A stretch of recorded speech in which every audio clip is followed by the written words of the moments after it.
Aujourd'hui, j'aimerais bien vous parler de la relation entre la spiritualité et la sexualité. Je sais très bien que c'est parler de sexualité, ça reste un petit peu délicat, tabou pour certains, mais même moi, au départ, je n'étais pas vraiment intéressée par ce sujet. Mais je ne le refuse pas de parler de sexualité. À titre personnel, je suis extrêmement ouverte à tous les sujets et je suis pour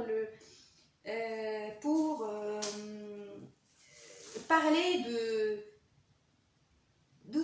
tout sujet qui nous intéresse, qui nous concerne, parce que là, on est là pour se poser des questions, pour essayer d'avoir des réponses et de débattre, etc. Ce qui fait que là, il ne faut pas non plus, il ne faut pas tomber dans ce piège-là où dès qu'on vous parle d'un sujet, effectivement, vous avez l'habitude de penser automatiquement à ce que vous avez déjà comme préjugé, comme pensée déjà précuite. Ce qui fait que là, il faut vraiment essayer de voir les choses différemment.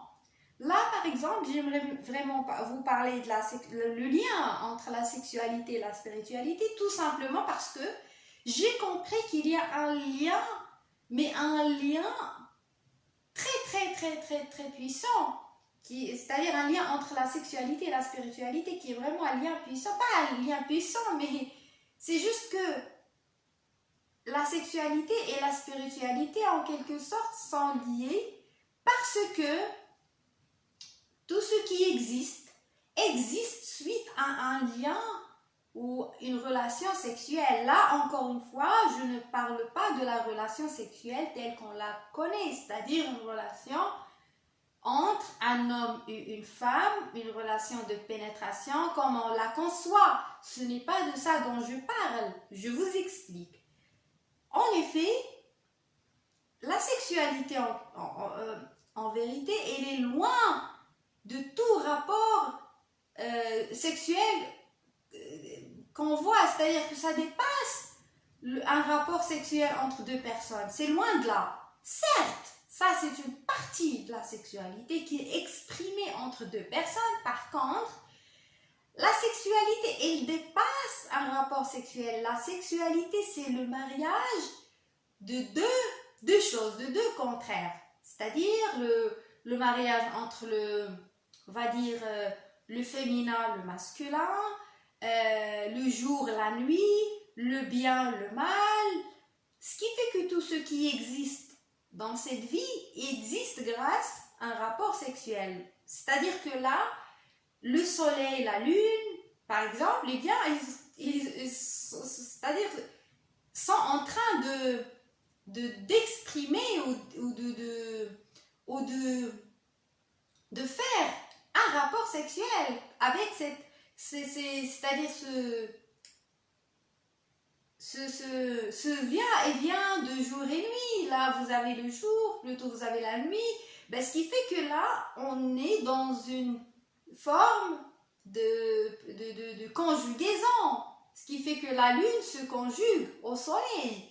Et là, c'est un acte sexuel, mais loin de l'acte comme on le voit, comme on le conçoit. Parce que malheureusement, la sexualité était vraiment banalisée. C'est ça que je n'aime pas. Ce qui fait que la sexualité, normalement, elle devrait être... c'est-à-dire quelque chose de sacré. Elle doit être sacralisée et exercée autrement. Ce qui fait que la sexualité est loin d'être un rapport de pénétration. Parce que, ou plutôt je ne sais pas, de coucher avec quelqu'un, c'est loin de là. Ce qui fait que la sexualité doit être vue autrement comme étant un outil de création, pas de création des enfants. Ça, c'est juste une petite part de la sexualité, parce que la sexualité est vraiment un moyen de production, un moyen de création. Mais quand je parle de la création, je parle de la création de manière globale. Par exemple, si vous souhaitez créer quelque chose, ou je ne sais pas, vous avez un projet à réaliser, eh bien ça demande une énergie sexuelle. Ce qui fait que là, tout ce que vous faites, vous le faites à travers une énergie sexuelle qui est exploitée de cette manière-là, ce qui fait que au lieu de créer un enfant, vous allez créer autre chose, vous allez créer un projet. Et c'est la même chose, ce qui fait que la même énergie, le même pouvoir créateur qui crée un enfant est le même qui crée autre chose. Donc là, le lien entre la spiritualité et la sexualité, c'est un lien créateur. C'est que la sexualité, plutôt la création sexuelle, ne se limite pas à la création d'un enfant. Certes, il y a des personnes qui bien évidemment, souhaitent passer par ce type de création.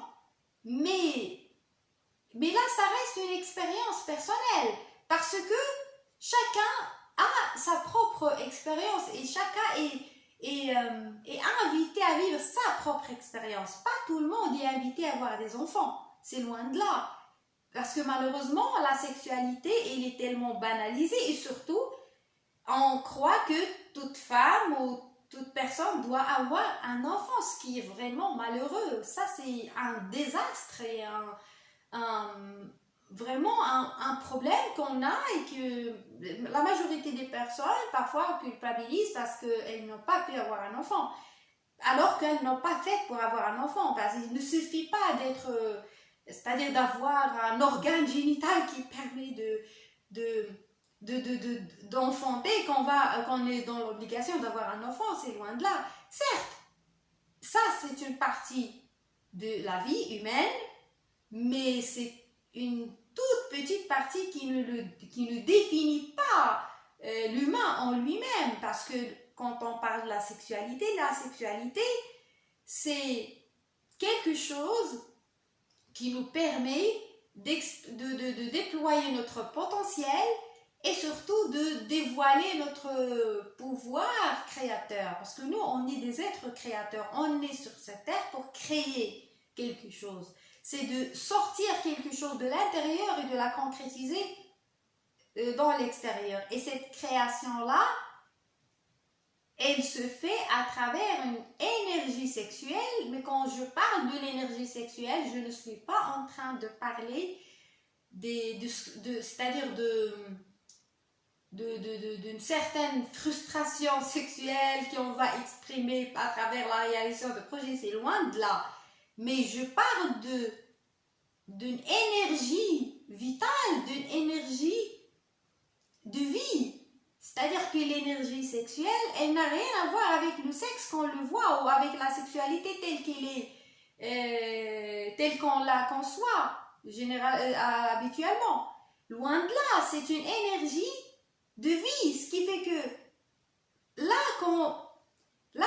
c'est-à-dire la joie que vous ressentez, la joie de vivre, eh bien, c'est en quelque sorte, c'est une énergie sexuelle, mais pas dans le sens de la sexualité, d'un rapport sexuel physique tel qu'on le conçoit, loin de là, mais c'est dans le sens de ce mariage, de cette harmonie entre les contraires. Mais là, quand je parle encore une fois de mariage de contraire, le mariage de contraire, c'est dans cette expérience terrestre et matérielle. Parce que malheureusement, si vous parlez de ce mariage de contraire, automatiquement, on va penser que c'est-à-dire que là, le positif doit s'attirer que pour le négatif vers le positif, etc. Comme j'ai dit, oui, ça c'est dans la vie duelle, la vie de dualité, la vie terrestre. Le positif attire le négatif le positif, etc. Ce qui fait que tout a son contraire et tout s'attire sur cette base-là. Donc ça c'est l'expérience terrestre matérielle. Par contre, dans une autre, pas une autre expérience, dans une autre dimension, une dimension un peu originelle, eh bien, les choses se passent autrement. C'est-à-dire que le positif s'attire par le positif. Le négatif, il attire le négatif. Ce qui fait que ce système polaire, eh bien, il est là pour maintenir un certain rythme de vie, hein, le rythme de la vie matérielle terrestre, mais ce n'est pas un dogme, ce n'est pas une obligation, parce que ça concerne bien évidemment le système de l'univers. L'univers est régi de cette manière-là, mais l'humain lui-même, il n'est pas là pour obéir à des dogmes, il n'est pas là pour c'est-à-dire subir des lois rigides. Loin de là, l'être humain a le libre arbitre et a ce pouvoir créateur qui lui permet bien évidemment c'est-à-dire de vivre sa propre expérience, parce que chaque individu a une certaine expérience à vivre. Parfois, cette expérience peut ne pas correspondre à ce que les autres vivent comme expérience. Parfois, ça peut ne pas être accepté moralement, socialement, peu importe. Mais chaque individu a une expérience à vivre et il doit l'accepter. Il doit vraiment la vivre. Il ne doit pas non plus se voir comme quelqu'un d'anormal ou plutôt de différent. Là, quand on parle de différence, à titre personnel, je ne crois pas qu'il y a de la différence entre les gens. Je crois que on est plus semblables, on est plus liés les uns aux autres qu'on est différents, ce qui fait que on est vraiment presque les mêmes avec des différentes expériences, parce que chacun a une expérience à vivre. Il faut vraiment laisser les gens vivre leur expérience, parce que malheureusement on essaie d'empêcher les gens de vivre leur propre expérience et de les conduire vers soi-disant la bonne voie. Il n'y a pas de bonne voie, il n'y a pas de mauvaise voie. La bonne voie et le bon chemin, c'est celui qui est fait pour nous et qu'on est invité à vivre et qu'on ressent à l'intérieur de nous. C'est ça le bon chemin et c'est ça la bonne voie. Donc je reviens au sujet principal, je me suis égarée parce que ce sujet-là, bien évidemment, il est lié à d'autres sujets, parce que en vérité, tout est lié. À titre personnel, j'ai l'habitude de m'égarer et de sortir complètement du sujet et d'ouvrir d'autres parenthèses, parce que je crois que tout est lié. Il ne faut pas vraiment avoir cette vision-là séparatiste où on pense que les choses sont séparées, mais rien n'est séparé, tout est lié. Ce qui fait que là, quand on parle de la sexualité n'a rien à voir avec un rapport de pénétration entre un homme et une femme. La sexualité, c'est vraiment un moyen de création personnelle lié à notre propre expérience individuelle, où chacun décide de créer ce qu'il a envie de créer. Il peut créer un enfant comme il peut créer autre chose. Et là, encore une fois, quand on parle de la sexualité, c'est aussi un lien entre deux personnes. Ce qui fait que le lien entre ces deux personnes, en aucun cas, ne doit pas être conditionné. Bien évidemment, là, on peut parler aussi de l'amour inconditionnel, mais il y a des conditions. Par contre, il faut essayer de sortir de ces conditions-là, mais pas dans le sens où on va se sacrifier, on va vraiment aimer l'autre de manière inconditionnelle, dans le sens où l'autre va nous manipuler, etc. C'est loin de là.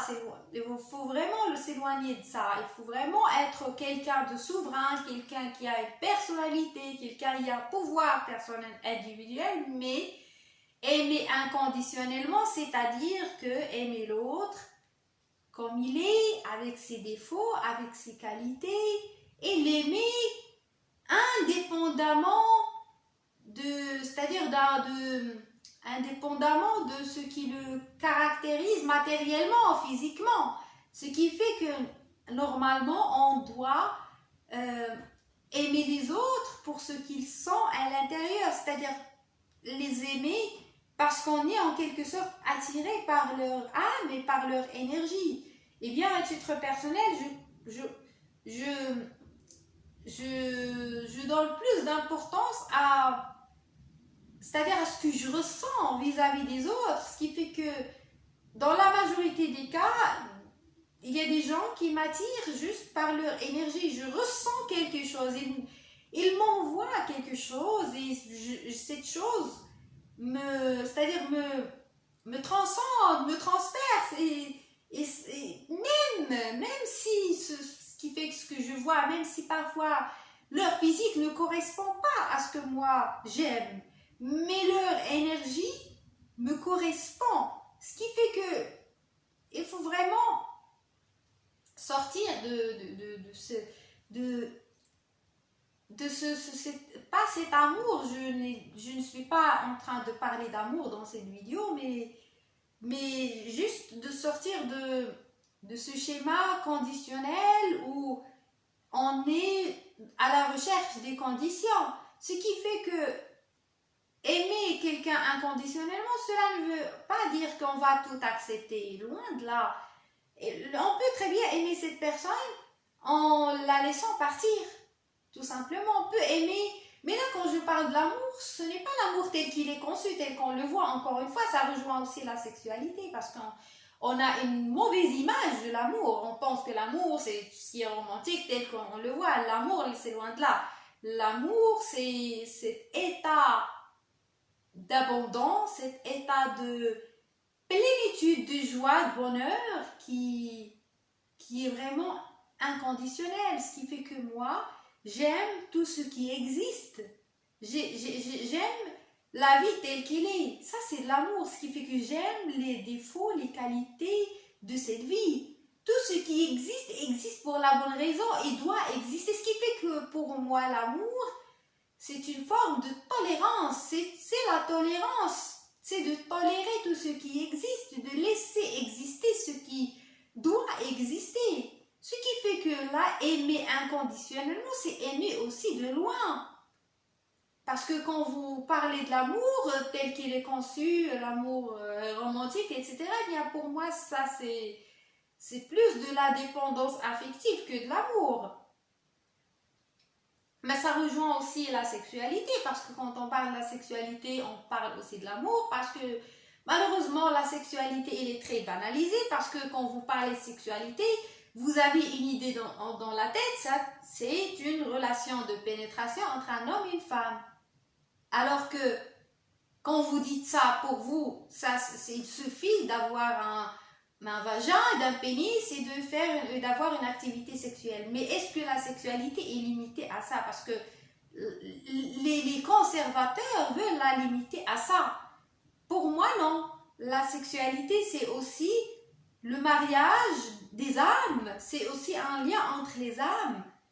Quand je parle de mariage, c'est loin de l'idée de contrat ou ce que vous connaissez de mariage, loin de là. Mais je parle de ce lien entre deux personnes, entre deux âmes, ce qui fait que avoir un lien sexuel, ça doit être un lien sacré. Et ce qui fait que quand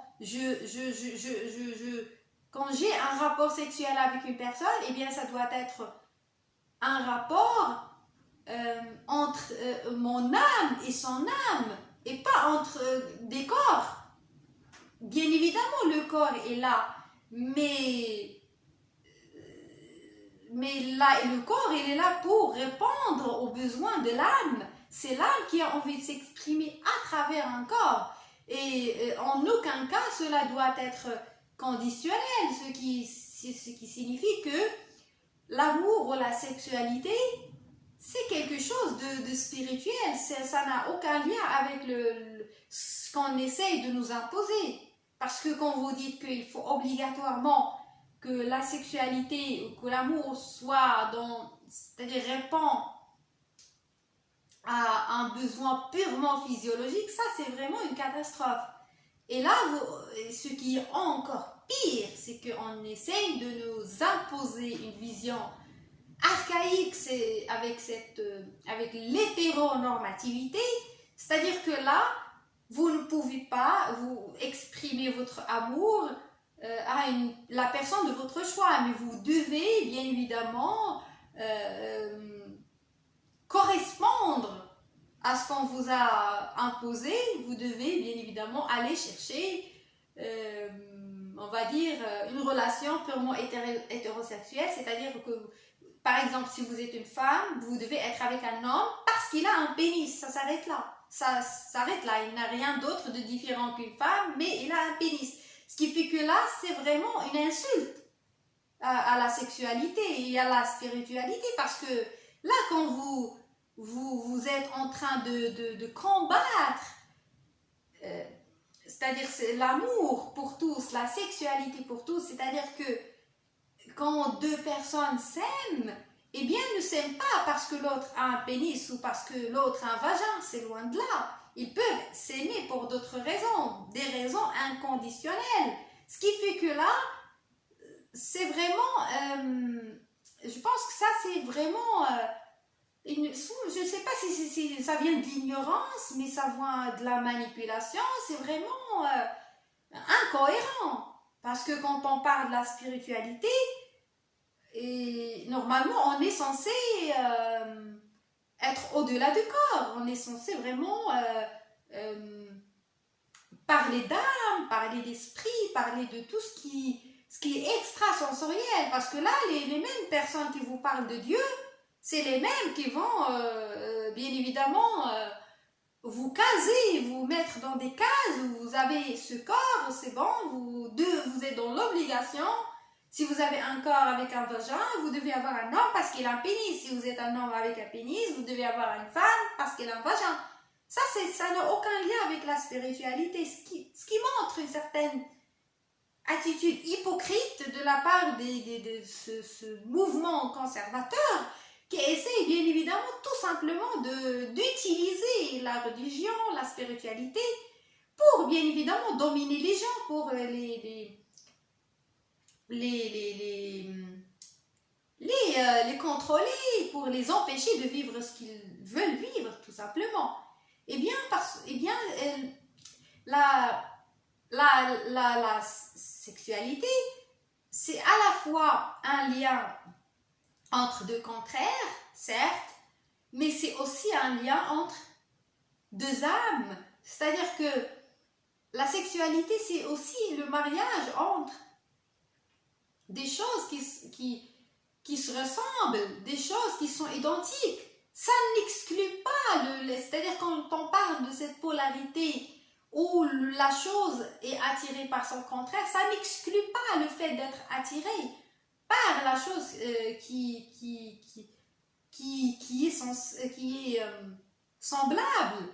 Ce qui fait que dans l'univers, certes, il y a cette loi, la loi de la polarité, où le contraire attire plutôt la chose est attirée par son contraire.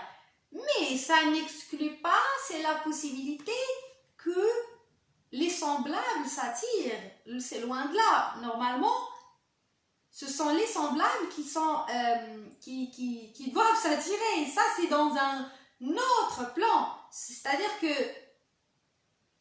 le positif est censé être attiré par le positif et dans une autre dimension, ou plutôt dans une dimension, je dirais, originelle, eh bien, c'est la création initiale de l'univers, de tout ce qui existe. Eh bien, c'était une création purement, je dirais, une création sur une base semblable.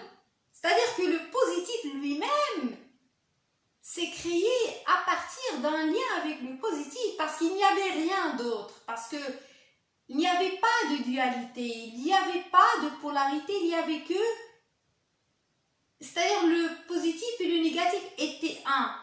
Ce qui fait que l'un s'est été attiré par lui-même.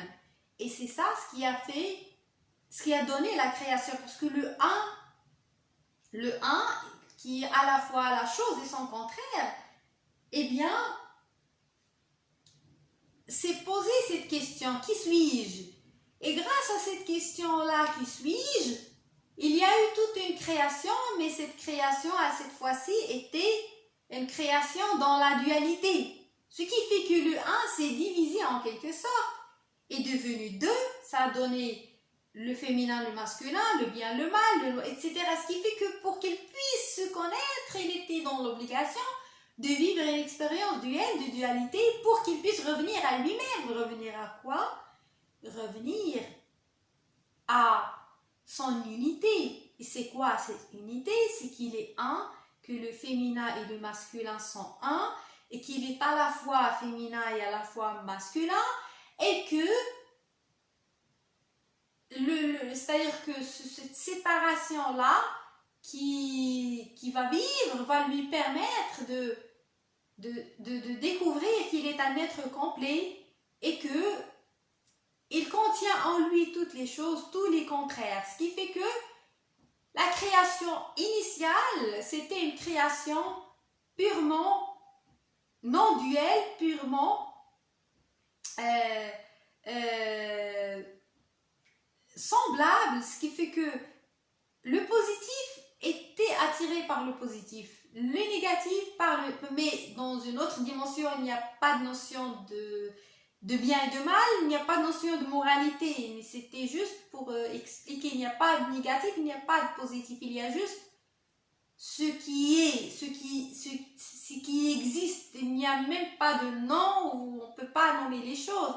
Ce qui fait que ce qui existe et n'a pas de père, n'a pas de pendant, il n'a pas de quelqu'un qui va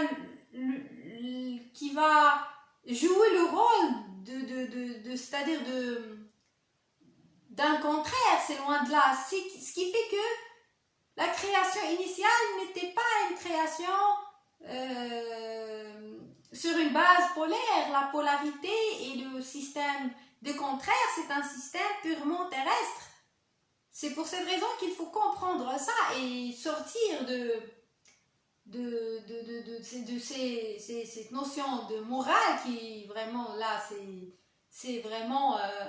on est dans une époque où tout le monde se réveille, on se réveille. Bien évidemment, tout le monde va se réveiller parce que on ne peut plus vivre dans le mensonge et les gens se posent des questions. Même la nouvelle génération, elle est beaucoup plus éveillée, ce qui fait qu'on ne peut plus nous mentir, on ne peut plus nous manipuler parce qu'on est vraiment capable d'avoir les réponses nous-mêmes. Je pense que c'est très très important de sortir de la banalisation surtout de la sexualité, parce que la sexualité, soit elle est conservée et personne ne doit en parler, soit elle est banalisée, vécue, pas vécue mais conçue comme une marchandise, c'est ce qui se fait aussi.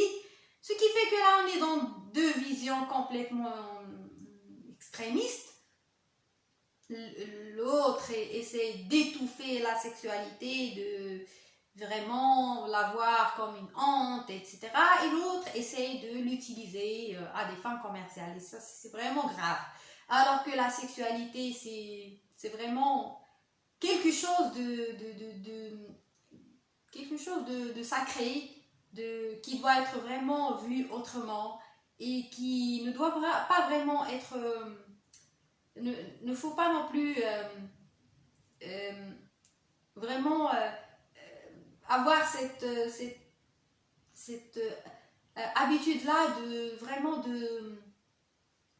de concevoir et de prendre tout ce qui est dit. Il faut vraiment réfléchir par soi-même. C'est vraiment, ça c'est vraiment important. Il faut vraiment commencer à penser autrement et aussi à se donner la permission de penser autrement et de sortir sortir de cette moutonnerie, c'est-à-dire de ce suivisme, de ce qui est vraiment imposé par la masse. Parce que là, on n'est pas des moutons, on est des humains et on est censé réfléchir par nous-mêmes. Je pense que c'est très très important de vraiment de réfléchir par soi-même et de ne pas non plus subir les réponses définitives des autres. Je vous remercie aujourd'hui, je vous remercie, bonne journée.